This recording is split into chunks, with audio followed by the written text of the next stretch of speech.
All right, this is Manpreet Jazz for the MMA weigh-in with a man who's been rewarded 5 UFC Fight of the Night rewards. Always entertaining. London, Ontario's very own Sam Hands of Stone Stout. Hey, how's it going? All right, like you said, you have the fight coming up with Eve Edwards. Everything's signed, everything's ready to go? Yep. And I just got the bout agreement a couple days ago. Signed it back. The fight's on. All right, perfect. So have you seen anything from Eve Edwards? Right? He's had like 57 fights, so I'm sure you've seen. No, I've seen a lot of his fights. As a matter of fact, my training partner Mark Hominick, his first fight in the UFC was against Eve Edwards. Dropped him with hurt him with a body shot, finished him with a triangle. One submission of the night for that one. That was at UFC 58. And, yes.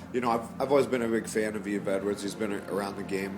I remember watching him when I was first getting into it. Real athletic guy. Real exciting fighter. I think it's going to make for a great fight. Seeing all the fights you have of Eve Edwards, are there a few things that you think you can exploit in this fight? I think one of my major advantages in this fight is going to be my size and strength. He's not a really big 155er, and I think I think he's not going to be able to really hurt me, and he's not going to be able to push me around. So I'm gonna use my weight on him, throw my weight around, try and wear him out, and but I just got to watch out for, he's got some unorthodox moves and some, he can pull off some pretty crazy stuff, flying knees and stuff like that I need to watch out for. So, and he's got a really respectable jiu-jitsu game too. So talking about other things now, with Strikeforce, you've heard about everything that's going on with Zuffa buying them out and all this stuff. Yep. Is there any fighter that you're looking at, either from Strikeforce or even like their Japan side, that you would, want to fight or, think would be a great matchup for yourself? You know what, man? Right now, it's like I'm still. Everyone's still asking me about the guys from WEC. It's so crazy right now. There's so many guys coming into the UFC right now. I think it doesn't really matter who it is right now. Everyone's just got to come out and perform because everyone's jobs are on the line, really. So, right now I'm just focusing on Eve Edwards and whoever they want to put in front of me after that. It's up to them. So you think it's just like a fight and win, you move on. Fight and lose, you go home. Pretty much. So especially fighting. I don't know if they're thinking that with me. If and it always depends on the UFC. If depends on your performance as well. If me and Eve Edwards come out and put on a fight of the night performance, and one of us were to lose, they'd probably end up keeping both of us. We're veteran fighters, and we've been around for a long time, so we've kind of earned our spot a little bit. So, but I think these newer guys coming in, I think they gotta perform. They have a name to build because not a lot of people know about these WC fighters.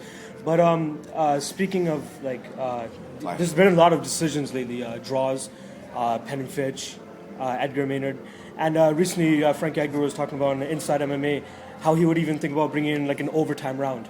How would you feel about that? And you yourself, you've gone 9 decisions out of 10 fights in the UFC. Yeah. So how would you feel about an overtime round or something? You know what? I always show up in shape, so it wouldn't bother me. And usually, I'm the kind of fighter that picks up steam as the fight goes on. So you know what? If they want to do that, I'd be up for it.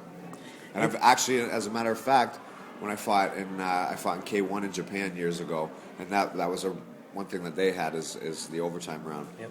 And my fight went to an overtime round and won me the fight. So it always seems that, like, I've seen most of your fights, and it always seems that you never gas, which is a problem with some fighters. And once it gets into the late rounds, 5th round, like a championship fight, the gas, you don't have much to give and all that. And I think in your perspective, it would be perfect for you to have like a 4th round or a 6th definitely. round. Yeah.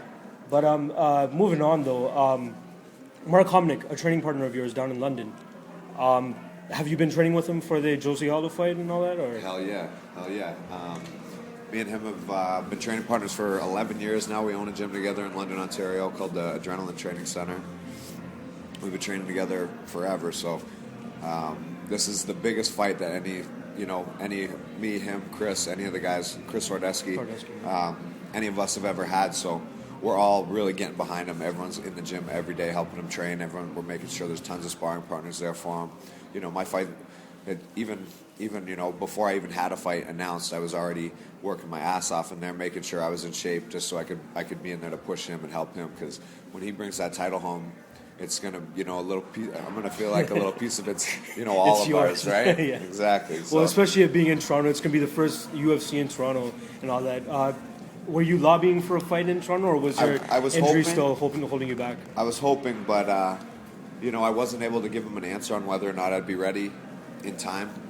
For them while there were still fights open on the card. So, I was pretty disappointed about it, but at the same time, I'm working at the expo. I'm there to support my friend Mark, and the next fight I'm at's in Vancouver, which is another great Canadian city that I'll be proud to be a part of the card there. So. All right, one last question. I'm not going to hold you back for too long, but UFC 128. Me and a couple of my friends drove down to watch it in New Jersey. And have you gotten a chance to see it, or so the John Jones fight? John Jones with I watched it. I found a bar and I was in Cancun, Mexico. I couldn't miss that fight. So I only caught the Uriah Faber fight and the John Jones fight, but I was calling the John Jones fight the whole time. I knew John Jones would win. I've been telling everybody he's my favorite fighter to watch right now. He's just a specimen, and real exciting. Finishes fights.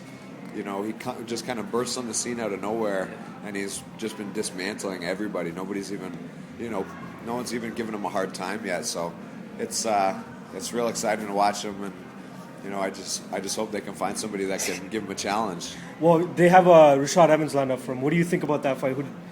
In my personal opinion, I think it's no match. Like, I think John Jones is just going to go out and obliterate I think John Jones is going to walk right through him. Yeah. But that's Rashad Evans is a veteran. He's been around for a long time, and they're training partners, right? Yeah.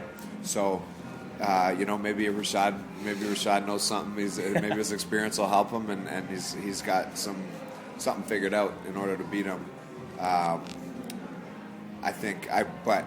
I don't see it. If you ask me, I'd still say John Jones runs away with that one too. All right. I promise one last question. Okay. But this super fight has been thrown around a lot. I'm not talking about GSP Anderson Silva. Oh, no? This is a new one. Oh, you're talking about John Jones and Anderson? Who takes that I fight? think it's a little early to call that one. I think before that happens, Jones is going to have to clean out the whole division like those other two have. GSP, so I think it's he just won the title. I think it's a little early to start talking about that, and the UFC won't. I guarantee Dana White, if they start asking him about it, he's going to brush that question right off. Yeah, he's already done that. Yeah, so maybe in the future if the GSP and Anderson Silva thing happens and Anderson wins, and I think honestly if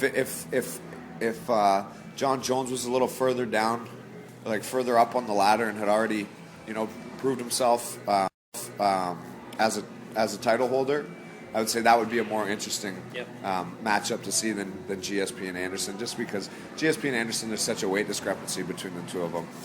Anderson's a big 185er. Yeah, for sure. When he goes up to fight at 205, he doesn't look small at all.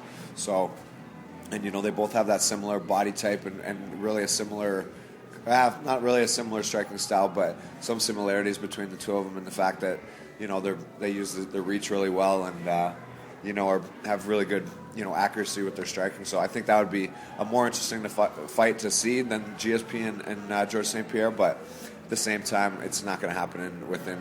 I would say that's a couple of years down the road, if anything. All right, this is Manpreet Jaz again with the MMA weigh-in, just talking to Sam Stout. And good luck on your fight. UFC 131, Eve Edwards and Sam Stout. Thanks, man. Appreciate it. Thanks a lot, man. So what's the radio station for? It's on the school radio right now. Okay. It's on the website's the Riot Radio, but I myself